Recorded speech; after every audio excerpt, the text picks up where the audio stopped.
चरित्रहीन। क्या हुआ जी, इतने घबराए हुए क्यों हैं? रश्मि की मां ने पूछा। दरवाजा बंद करो पहले, फिर बताता हूँ, कहते हुए अशोक जी ने दरवाजा बंद कर लिया। अरे बाहर मेहमान है, बेटी को हल्दी लग रही है, मेहमान क्या कहेंगे? कुछ तो बोलिए भगवान के लिए, मेरा दिल बैठा जा रहा है। वो कैसे बोलूं, समझ नहीं आ रहा। पर क्या हुआ? हे भगवान, आपकी घबराहट देख मुझे भी बहुत बेचैनी हो रही है, रमा की मां ने कहा। लड़के वालों का फोन आया था, घर बुलाया है, बोला जरूरी बात है। मुझे तो चारों तरफ सिर्फ अंधेरा ही लग रहा है, कहीं उन्हें रमा का सच न पता चल गया हो, फिर हम क्या करेंगे? हे भगवान, तीसरी बार शादी कट गई तो फिर हमारी बेटी घर पे ही रह जाएगी। 32 साल की हो गई है रमा, समाज में किसी को मुंह दिखाने लायक नहीं रह जाएंगे। और रमा तो पहले से ही शादी के खिलाफ थी। हे प्रभु, अब बस बहुत हुआ, कब तक उस गलती की सजा हम लोगों को देगा? अब तो ये अंधेरा हमारे जीवन से हटा दे। तुम चिंता ना करो रमा की माँ, मैं अपनी बेटी के जीवन से उस अंधेरे को हटा के ही रहूंगा, बदले में चाहे जो कीमत चुकानी पड़े। मैं जाता हूँ, तुम यहाँ सब संभाल लेना, पर बात बिगड़े ना बस, रमा की माँ ने कहा। अशोक जी जैसे ही लड़के वालों के घर पहुँचे, उनके अंदाज बदले हुए थे। मानव के पिता ने कहा, अशोक जी बाहर आइए, बात करते हैं। जी जरूर आइए, कहिए ना, क्या कहना है? जी, हमें रमा का सच पता चल गया है और इसी वजह से उसकी पहले भी 2 शादियां कट गई थी। क्यों, सही कहा ना मैंने? सर झुकाए हुए अशोक जी ने स्वीकृति में सर झुका लिया, हाथ जोड़ के खड़े हो गए। सिर्फ इतना बोल पाए, रमा निर्दोष है, और रो पड़े और बोले, अब हमारी इज्जत आपके हाथ में है सिंह साहब। रमा को हल्दी लग चुकी है, कल बारात आने का मेहमान और मानव का रमा इंतजार कर रही है।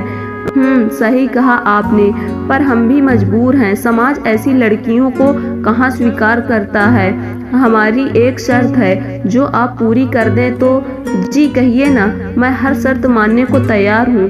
ठीक है, फिर आप अपना बंगला हमारे बेटे के नाम कर दीजिए और सड़क वाली जमीन भी।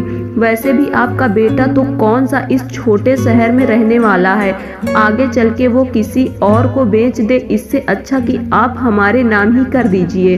पर अच्छा ठीक है, लेकिन बारात आने पर ही ये पेपर साइन करूँगा। ठीक है, पर ये बात हमारे और आपके बीच में ही रहनी चाहिए। अशोक जी घर आने लगे तो पलट के सिर्फ इतना कहा कि मानव को ये बात कभी भी न पता चलने पाए। अशोक जी आप निश्चिंत रहिए अब। इधर रमा की माँ अशोक जी का बेसब्री से इंतजार कर रही थी, पलकें घर की चौखट पे टिक गई थी। अशोक जी को आता देख जैसे ही उनके पास जाने का सोचा तो उन्होंने आंखों से सब ठीक होने का इशारा किया। रमा की माँ के कदम वहीं रुक गए, पर अनहोनी की आशंका उनको हो चुकी थी। रमा ने अपने माँ पापा के चेहरे की बेचैनी को भांपते हुए माँ से पूछा, क्या हुआ माँ? कुछ तो नहीं? कुछ भी नहीं। ऐसे क्यों पूछ रही है बेटा? कोई बात नहीं, बस तू कल चली जाएगी ना, बस यही सोच रही थी कि तब कैसे रहूंगी। अगले दिन शाम को बारात आनी थी। अशोक जी ने सारी बात अपनी पत्नी और बेटे को बुला के बताई कि अब ये घर रमा के ससुराल वालों के नाम हो जाएगा। तो रमा की माँ ने कहा, लेकिन हम कहाँ जाएंगे, और मुन्ना भी अभी पढ़ ही रहा है। कोई बात नहीं माँ, दीदी की खुशी से बढ़ के ये घर नहीं है हमारे लिए, और 1 साल बाद तो मेरा MBA का हो जाएगा, तब हम नया घर ले लेंगे, तब तक कहीं किराए का घर देख लेंगे ना। सुनते ही रमा की माँ रोने लगी। किस बात की सजा मिल रही है हमें? काश वो अंधेरा आता ही ना हमारे जीवन में। दरवाजे के बाहर रमा खड़ी सारी बातें सुन चुकी थी, अब सच्चाई उसके सामने थी। बारात दरवाजे पर थी, तभी मानव के पिता ने अशोक को बुलाया। अशोक जी जैसे ही उनके पास गए, उन्होंने तुरंत पूछा, काम हो गया तो आगे की बात करें। तभी पीछे से रमा की आवाज आई, हाँ हो गया अंकल जी, पुलिस खड़ी है आपके स्वागत में। मानव के पिता का गुस्सा 7वें आसमान पे था। उन्होंने बोला, लड़की तुम्हारी इतनी हिम्मत कि हमारी बेइज्जती करो, चरित्रहीन कहीं की, इसीलिए 2 बार तेरी शादी कटी। तुझसे कौन शादी करेगा जो पहले ही अपनी इज्जत गंवा चुकी हो। वो तो तेरे बाप पे तरस खा के हम तैयार हो गए थे शादी के लिए। अगर तेरा सच यहाँ लोगों को पता चल जाए तो कोई तुझसे शादी नहीं करेगा, जीवन भर कुंवारी ही रह जाएगी, समझी?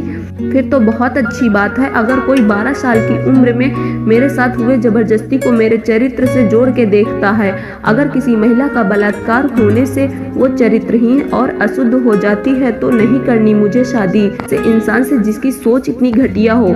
और ये सच्चाई मैंने खुद बताई थी मानव को, ताकि वो किसी अंधकार में न रहे। रिश्ते की शुरुआत सच से हो, पर मुझे नहीं पता था कि आप बाप बेटे सच जान के उसका ऐसा फायदा उठाएंगे। और हाँ, अब पुलिस को ये भी बता दीजिएगा कि मानव की पहली पत्नी 2 दिन में ही क्यों दुनिया छोड़ के चली गई थी। अशोक जी रमा की तरफ देखने लगे।